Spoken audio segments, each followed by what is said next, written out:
Bharat Ratna doctor Bhimrao Ambedkar ಅವರಿಗೆ ಕೋಟಿ ಕೋಟಿ ನಮನ. ಇವರ ಜೀವನವನ್ನು ಆಧರಿಸಿ ಈ ಧಾರಾವಾಹಿಯನ್ನು ನಿರ್ಮಿಸಲಾಗಿದೆ. ರಾಷ್ಟ್ರಕ್ಕೆ, ರಾಷ್ಟ್ರದ ಜನರಿಗೆ ಅಂಬೇಡ್ಕರರ ಕೊಡುಗೆ ಅಪಾರ. ಹಲವಾರು ಅಧಿಕೃತ ಪುಸ್ತಕಗಳನ್ನು ಆಧರಿಸಿ ಈ ಕಥೆಯನ್ನು ತಮ್ಮ ಮುಂದೆ ಇಡಲಾಗಿದೆ. ಈ ಧಾರಾವಾಹಿಯನ್ನು ವಾಹಿನಿಯು ನಿಷ್ಠೆಯಿಂದ ನಿರ್ಮಿಸಿದ್ದು, ಬಾಬಾ ಸಾಹೇಬರ ಜೀವನ ಮತ್ತು ಸವೆಸಿದ ಹಾದಿ ಪ್ರತಿಯೊಬ್ಬರಿಗೂ ಸ್ಫೂರ್ತಿ ನೀಡುತ್ತದೆ ಎಂಬುದನ್ನು ವಾಹಿನಿಯು ಬಲವಾಗಿ ನಂಬಿದೆ. ನೀವೆಲ್ಲ ಶತಮೂರ್ಖರು. ಆ ಭೀಮರಾವು ಅದೇ ಜಾಗನ ಯಾಕೆ ಆಯ್ಕೆ ಮಾಡ್ಕೊಂಡಿದ್ದಾನೆ ಅಂತ ಗೊತ್ತಿದೆಯಾ ನಿಮ್ಗೆ? ಭೀಮರಾವ್ನ ಆ ಜಾಗದಿಂದ ಎತ್ತಂಗಡಿ ಮಾಡಿಸಿದ್ದಿದ್ರೆ ವಿಷಯ ಅಲ್ಲಿಗೆ ಮುಗಿದು ಹೋಗ್ತಿತ್ತು. ನೀವ್ ಕೇಳಿದ ತಕ್ಷಣ ನನ್ನ ಯೋಚನೆನ ನಾನು ನಿಮಗೆ ಹೇಳ್ತೀನಿ ಅನ್ಕೊಂಡಿದ್ದೀರಾ. ಇವತ್ತು ಅಲೆಗೂ ಕೆಲಸ ಕೊಡಿ, ಇಲ್ಲ ಕಾಯಿರಿ, ಮುಂದೇನಾಗುತ್ತೆ ಅಂತ ನೋಡ್ತಾ ಇರಿ. ಈಗಲೇ ಹೋಗಿ ಆ ಜಾಗ ಖಾಲಿ ಮಾಡಿಸ್ತೀನಿ ಸರ್. ಈಗೇನ್ ಪ್ರಯೋಜನ? ಬೇಕಾದಷ್ಟು ಅಧಿಕಾರಿಗಳು ಅವನಲ್ಲಿ ಕೂತಿರೋದನ್ನ ಗಮನಿಸಿದ್ದಾರೆ. ಅವ್ರು ನನ್ನನ್ನು ಅಲ್ಲಿ ಕರೆದು ಅವನ ಬೇಡಿಕೆನ ಈಡೇರಿಸಿ ಪೂರ್ತಿ ರಿಪೋರ್ಟು ಕೊಡಕ್ ಹೇಳಿದ್ದಾರೆ. ಮತ್ತೆ ಅವ್ರೇನ್ ಹೇಳ್ತಾರೋ ಆ ಮಾತನ್ನ ನಾವು ಕೇಳಲೇಬೇಕು.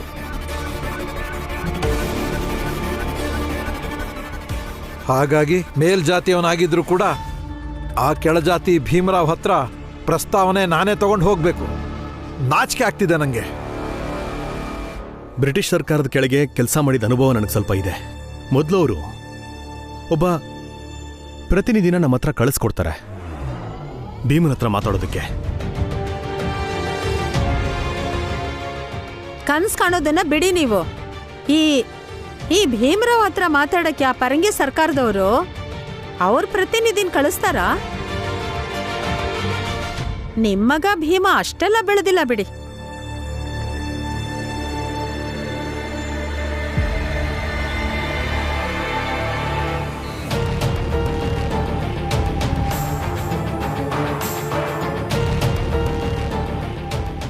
ಅತ್ತೆ, ಅಲ್ಲಿ ನೋಡಿ, ಭೀಮರಾವ್ ಅಂಬೇಡ್ಕರ್ ಯೋಗ್ಯತೆ ಏನೋ ಅಂತ ಗೊತ್ತಾಗುತ್ತೆ.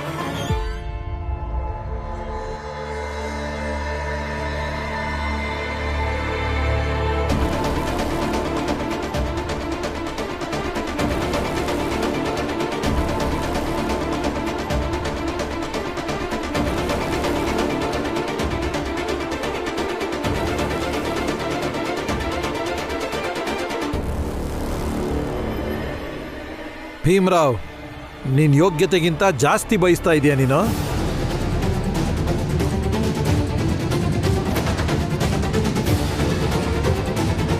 ಸಾಹೇಬ್ರು ಪ್ರಶ್ನೆ ಮಾಡ್ತಿರೋದು, ಉತ್ತರ ಕೊಡು.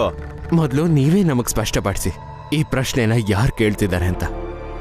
ಒಬ್ಬ ಸರ್ಕಾರಿ ಅಧಿಕಾರಿನ ಅಥವಾ ಒಬ್ಬ ಮೇಲ್ಜಾತಿಯವರ? ಅದರಿಂದೇನು ವ್ಯತ್ಯಾಸ ಆಗುತ್ತೆ? ನಿನ್ ಮುಂದೆ ನಿಂತಿರೋದು ಮೇಲ್ಜಾತಿಯಿಂದ ಬಂದಿರೋ ಅಧಿಕಾರಿ. ಅಧಿಕಾರಿಗಳಿಗೆ ಜಾತಿ ಇರೋದಿಲ್ಲ, ಅವರು ಕೇವಲ ಅಧಿಕಾರಿಯಾಗಿರ್ತಾರಷ್ಟೇ. ಮತ್ ಯಾವ ವ್ಯಕ್ತಿ ತನ್ನ ಜಾತಿನ ಮುಂದೆ ಇಟ್ಕೊಂಡು ಓಡಾಡ್ತಾರೋ ಅವ್ರನ್ನ ಅಧಿಕಾರಿ ಅಂತ ಒಪ್ಕೊಳ್ಳೋದಕ್ಕಾಗಲ್ಲ. ಎಷ್ಟು ಕೇಳ್ತೀನೋ ಅಷ್ಟಕ್ಕೆ ಮಾತ್ರ ಉತ್ತರ ಕೊಡು. ಮೊದಲು ನೀವ್ ಯಾರಾಗಿ ಪ್ರಶ್ನೆ ಮಾಡ್ತಿದ್ದೀರಾ ಅನ್ನೋದನ್ನ ನಿರ್ಧಾರ ಮಾಡ್ಕೊಳ್ಳಿ, ಆಮೇಲೆ ನಾನು ನಿಮ್ಗೆ ಉತ್ತರ ಹೇಳ್ತೀನಿ. ಅಧಿಕಾರಿಯಾಗಿ ಪ್ರಶ್ನೆ ಮಾಡ್ತಿದ್ದೀನಿ. ಏನ್ ಬೇಕು ನಿಮ್ಗೆ? ಬೇಡಿಕೆ ಏನ್ ನಿಮ್ದು? ಬೇಡಿಕೆ ಅಲ್ಲ, ಹಕ್ಕು. ನಾವು ಕೇಳ್ತಾ ಇರೋದಿಷ್ಟೇ, ನಮ್ಮ ಜಾತಿಗೆ ಸಂಬಂಧಪಟ್ಟು ಯಾವುದೇ ಒಂದು ನಿರ್ಧಾರ ತಗೊಳ್ಳೋದಕ್ಕೂ ಮುಂಚೆ ಆ ತೀರ್ಮಾನದಲ್ಲಿ ನಮ್ಮದು ಕೂಡ ಒಂದು ಪಾತ್ರ ಇರಬೇಕು.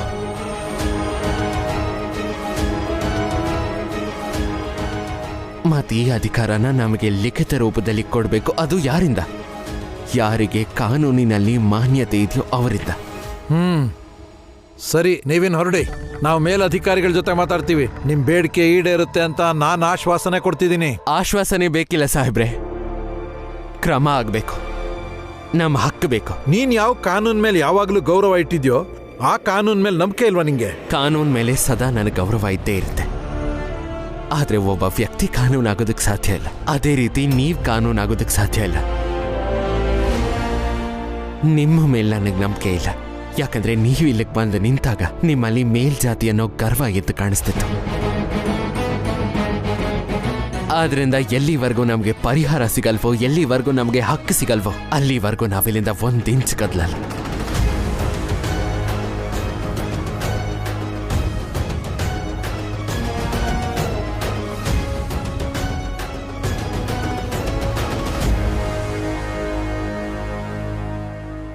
ಸಾಧಾರಣ ವ್ಯಕ್ತಿ ನೀನು.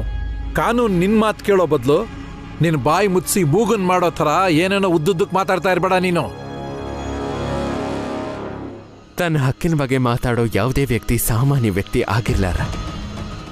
ಅಷ್ಟಾದ್ಮೇಲೂ ನಾನು ಸಾಮಾನ್ಯ ವ್ಯಕ್ತಿ ಆಗಿದ್ರೆ ನಿಮ್ಮಂಥ ಮೇಲಧಿಕಾರಿಗಳು ನನ್ನ ಹತ್ರ ಇಲ್ಲಿ ಮಾತಾಡಕ್ಕೆ ಬರ್ತಿರ್ಲಿಲ್ಲ.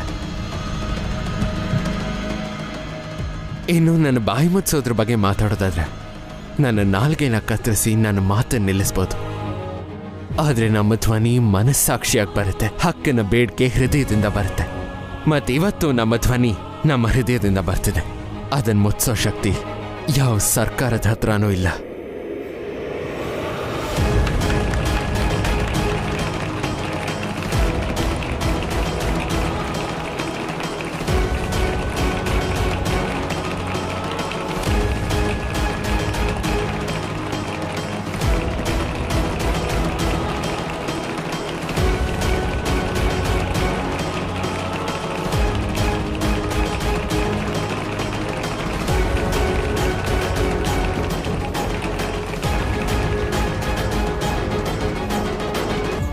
ಹೋಗಿ ನೀವು ಮೇಲಧಿಕಾರಿಗಳ ಹತ್ರ ಮಾತಾಡಿ ಪರಿಹಾರ ತಗೊಂಬನ್ನಿ. ಎಲ್ರಿಗೂ ನ್ಯಾಯ ಸಿಗೋ ರೀತಿ, ಅವ್ರ ಅಧಿಕಾರ ಮತ್ತೆ ಹಕ್ಕು ಸಿಗೋ ರೀತಿ.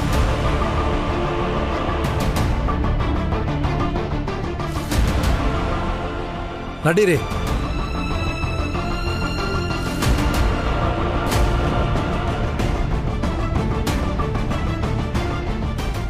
ನೋಡ್ತೀರಿ, ಬೇಕಾದ್ರೆ ಪೊಲೀಸ್ನವ್ರನ್ನ ಕರೆಸಿ ನಮ್ಮೆಲ್ಲರನ್ನೂ ಇಲ್ಲಿಂದ ಒದ್ದು ಓಡಿಸ್ತಾರೆ.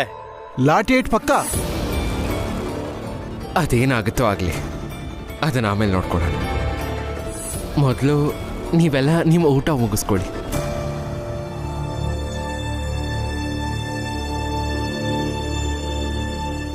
ಗುರುಗಳೇ, ನೀವು ಊಟ ಮಾಡಿದ್ರೆ ಒಳ್ಳೇದು ಅಂತ ನನಗನ್ನಿಸ್ತಾ ಇದೆ. ಇಲ್ಲ ಭೀಮಾ, ನೀನು ನನ್ನ ಶಿಷ್ಯ, ನಾನು ನಿನ್ನ ಗುರು.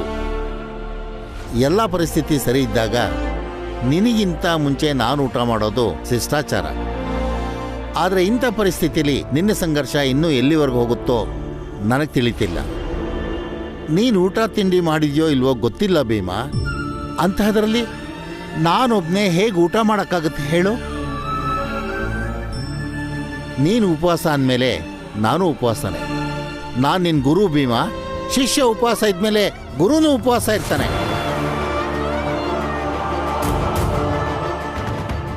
ಗಂಡ ಉಪವಾಸ ಇದ್ರೆ ಹೆಂಡತಿನೂ ಉಪವಾಸ ಇರ್ತಾಳೆ. ಹಾ, ನನ್ನ ತಮ್ಮನೇ ಉಪವಾಸ ಇದ್ಮೇಲೆ ನಾನು ಉಪವಾಸ ಇರ್ತೀನಿ.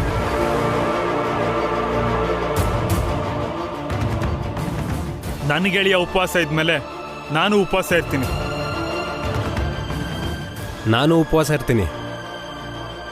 ನಾನು ಉಪವಾಸ ಇರ್ತೀನಿ. ನಾನು ಉಪವಾಸ ಇರ್ತೀನಿ. ನಾವು ಉಪವಾಸ ಇರ್ತೀವಿ. ಹೌದು, ನಾನು ಉಪವಾಸ ಇರ್ತೀನಿ. ನಾನು ಉಪವಾಸ ಇರ್ತೀನಿ.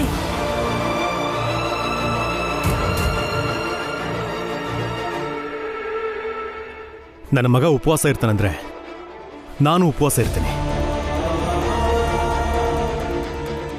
ನನ್ನ ಸೊಸೆ ಉಪವಾಸ ಇರುವಾಗ ನಾನು ಉಪವಾಸ ಇರ್ತೀನಿ. ನನ್ನ ಜಾತಿಯವರು ಉಪವಾಸ ಇರ್ತಾರಂತಂದ್ರೆ ನಾನು ಉಪವಾಸ ಇರ್ತೀನಿ.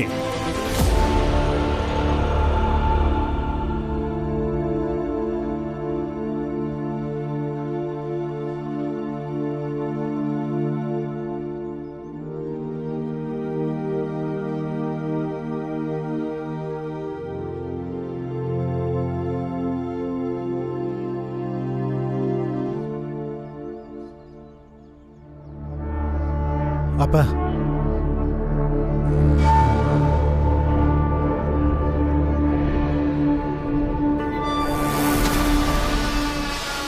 ಏನಾಯ್ತು ಸಾಹೇಬ್ರೆ? ನಿಮ್ಮ ಮೇಲಾಧಿಕಾರಿಗಳು ಭೀಮನ್ ಮೇಲೆ ಏನಾದ್ರೂ ಕ್ರಮ ತಗೊಂಡ್ರ? ಹೇಳಿ ನೀವು, ಅಲ್ಲೇನಾಯ್ತು ಅಂತ. ಭೀಮಾ ನಮ್ಮ ಹತ್ರ ಮಾತಾಡೋಕೆ ತಯಾರಿಲ್ಲ. ಭೀಮಾ ಈ ವ್ಯವಸ್ಥೆನ ಬದಲಾಯಿಸೋ ಅಧಿಕಾರ ಇರೋರ ಹತ್ರ ಮಾತ್ರ ಮಾತಾಡ್ತೀನಿ ಅಂತ ಪಣ ತೊಟ್ಟಿದ್ದಾನೆ. ಇದೇ ಅವನಿಗಿರೋ ಅಹಂಕಾರ. ಅವನು ಈ ಅಹಂಕಾರನ ಮುರಿಲೇಬೇಕು ಅಪ್ಪ. ಹೌದು ಮಗನೇ. ಇದನ್ನೆಲ್ಲ ಆಮೇಲೆ ನೋಡ್ಕೋಬೋದು. ನನ್ನ ಯೋಚನೆ ಇರೋದೇನೆಂದ್ರೆ, ಈ ಅಧಿಕಾರಿ ಅವ್ರಿಗಿಂತ ಮೇಲಿನ ಅಧಿಕಾರಿಗಳ ಹತ್ರ ಭೀಮಾ ಮತ್ತೆ ಅವನ ಜಾತಿಗೆ ಸಂಬಂಧಪಟ್ಟ ಸಮಸ್ಯೆಗಳ ಬಗ್ಗೆ ಮಾತಾಡಕ್ ಹೋಗಿದ್ದಾರೆ. ಅಲ್ಲಿ ಏನ್ ನಿರ್ಧಾರ ಆಗುತ್ತೋ ಈಗೆಲ್ಲಾನು ಆ ನಿರ್ಧಾರದ ಮೇಲೆ ನಿಂತಿದೆ. ಅಂದ್ರೆ ನಮ್ಮ ಕೈಲಿ ಏನೂ ಇಲ್ವಾ? ಇಲ್ಲ ಜಿಜಾಬಾಯ್, ನಿಮ್ಮ ಕೆಲಸದ ಬಗ್ಗೆ ನಾವೇನು ಸಹಾಯ ಮಾಡೋಕ್ಕಾಗಲ್ಲ. ಇದ್ರ ಬಗ್ಗೆ ನೀನೇನು ಹೇಳಿದ್ವಿ, ಈಗಲೂ ಅದನ್ನೇ ಹೇಳ್ತಾ ಇದ್ದೀವಿ.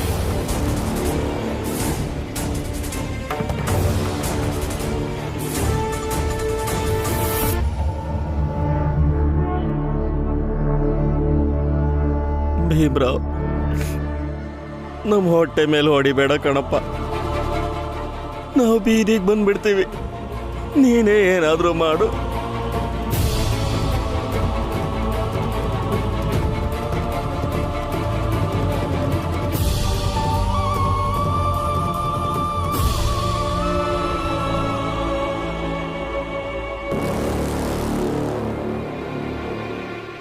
ಹೊರಡಿ, ಹೋಗಿ ಇಲ್ಲಿಂದ. ಇಲ್ಲಿ ನಿಂತ್ಕೊಂಡು ನನ್ನ ಗೆಳೆಯ ಭೀಮನ್ ಮುಂದೆ ಮೊಸಳೆ ಕಣ್ಣೀರ್ ಸುರಿಸೋದೇನ್ ಬೇಕಾಗಿಲ್ಲ. ಹೊರಡಿ, ಹೊರಡಿ ಇಲ್ಲಿಂದ. ಕೈ ಬಿಡು ಮಧು. ಅಣ್ಣ, ಬಿಡಿ ಅವ್ರ ಕೈನ. ಏನ್ ಮಾಡ್ತಿದ್ದೀರಾ? ನನ್ನ ಗೆಳೆಯ ಭಾವುಕ. ಎಲ್ರು ಅದನ್ನ ಉಪಯೋಗಿಸ್ಕೋತಾ ಇದ್ದಾರಷ್ಟೇ. ಹೊರಡಿ ನೀವು. ಮಧು ಬಿಡು.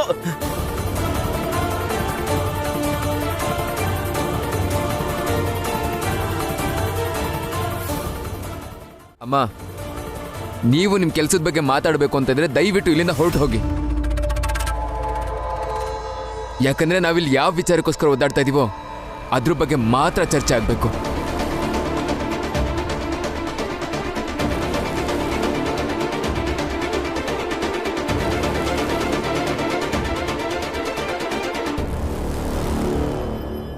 ಏನ್ ಮಂಚಯ್ಯ, ಏನ್ ಕರ್ದಿದ್ದು? ಸರ್ಸಮ್ಮ, ನೀನ್ ಮನೆಗೆ ಹೋಗಿ ನನಗೋಸ್ಕರ ಒಳ್ಳೆ ಅಡುಗೆ ಮಾಡು. ಇವತ್ತು ಸಂಜೆ ಅಷ್ಟರಲ್ಲಿ ನನ್ನ ಶಿಕ್ಷೆ ಎಲ್ಲ ಮುಗ್ದು ನಾನು ಮನೆಗೆ ವಾಪಸ್ ಬರ್ತೀನಿ. ನಿಂಗ್ ನಿಂದೆ ಚಿಂತೆ ಅಲ್ವಾ? ಇಲ್ಲಿ ಇಷ್ಟೊಂದ್ ಜನ ಉಪವಾಸ ಇದ್ಕೊಂಡು ಹೋರಾಟ ಮಾಡ್ತಾ ಇದ್ದಾರೆ.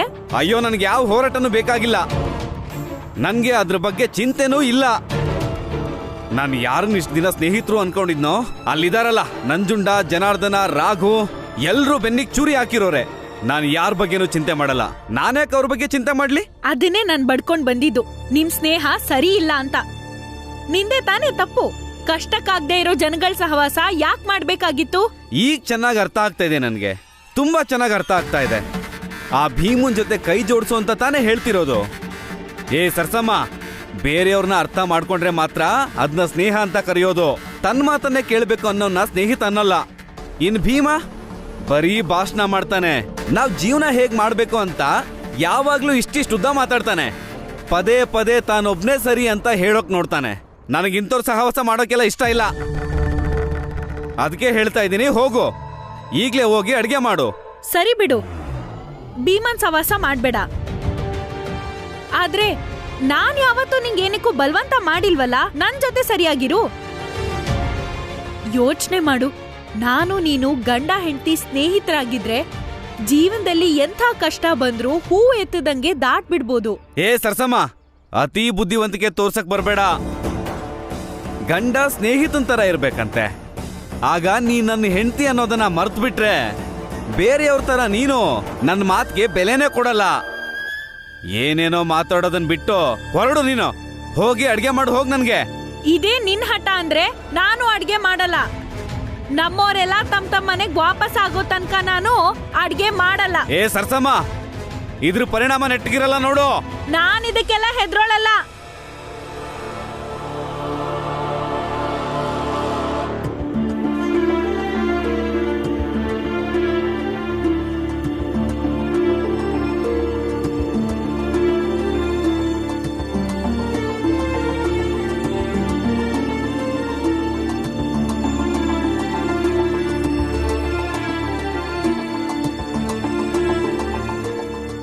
ಯಾಕಿಷ್ಟೊಂದು ಯೋಚಿಸ್ತಿದ್ದೀರಾ? ಆಗೋದೆಲ್ಲ ಒಳ್ಳೇದೇ ಆಗುತ್ತೆ.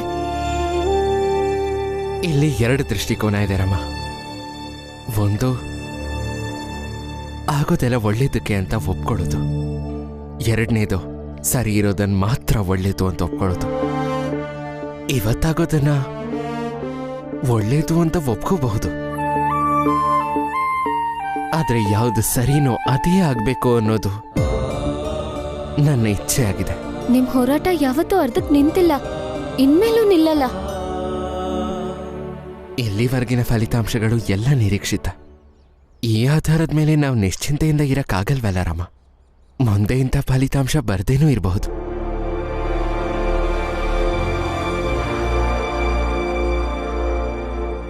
ನನ್ನ ಕ್ಷಮಿಸ್ಬಿಡಿ. ಯಾಕೆ? ಏನಾಯ್ತು? ಮಾತಾಡೋವಾಗ ಎದುರುಗಿರೋ ವ್ಯಕ್ತಿ ಯಾವ ಮನಸ್ಥಿತಿಲಿದ್ದಾರೆ ಅಂತ ತಿಳ್ಕೋಬೇಕು. ನೀವಿಲ್ಲಿ ಏನೋ ಯೋಚಿಸ್ತಿದ್ರಿ, ಚಿಂತೆ ಮಾಡ್ತಿದ್ರಿ.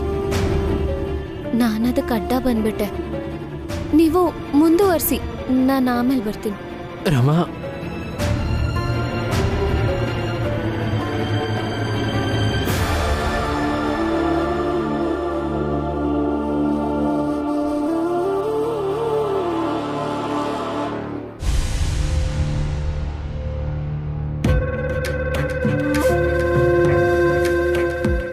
ಸರ್. ಓ ಸಾಹೇಬ್ರ, ಏನಾಯ್ತು ಸಾಹೇಬ್ರೆ? ಏನ್ ನಿರ್ಧಾರ ಆಯ್ತು ಅಲ್ಲಿ? ನಿಮ್ಮ ಮೇಲಧಿಕಾರಿಗಳು ಏನ್ ಹೇಳಿದ್ರು? ನಮಗೊಂದು ಕೆಟ್ಟ ಸುದ್ದಿ ಇದೆ.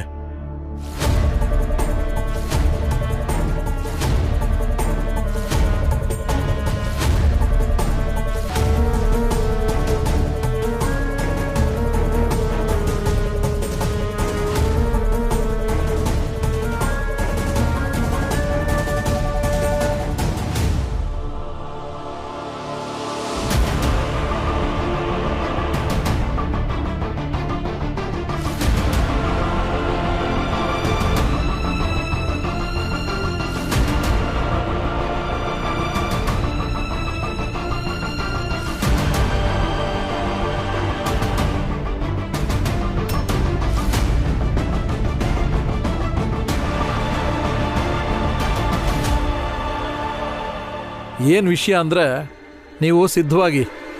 ಸರ್ಕಾರ ಸಂಜೆಗೆ 3 ಜನರನ್ನು ಕಳಿಸ್ಕೊಡ್ತಿದೆ. ನಿಮ್ಮ ಮತ್ತು ಮೇಲ್ಜಾತಿಯವರ ವಾದನ ಅವ್ರು ಕೇಳ್ತಾರೆ. 3 ಜನರ ಪೈಕಿ ಕೊನೆ ಪಕ್ಷ 2 ಯಾವ ನಿರ್ಧಾರಕ್ಕೆ ಬರ್ತಾರೋ ಅದೇ ಅಂತಿಮ ತೀರ್ಮಾನ.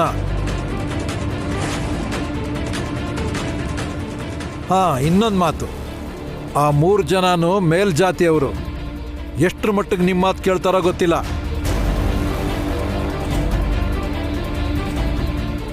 ನಡೀರಿ.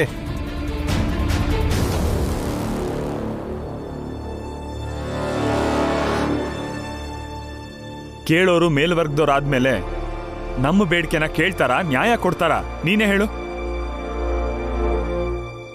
ಆದ್ರೆ ನಮಗಿರೋ ಅವಕಾಶದಲ್ಲೇ ನಾವು ದಾರಿ ಕಂಡ್ಕೋಬೇಕಲ್ವಾ ಮಧು? ಅವ್ರು ಖಂಡಿತ ನಮ್ಮ ಮಾತು ಕೇಳೋದಿಲ್ಲ, ಆದ್ರೆ ನಾವು ಕೇಳೋ ಥರ ಮಾಡಬೇಕು.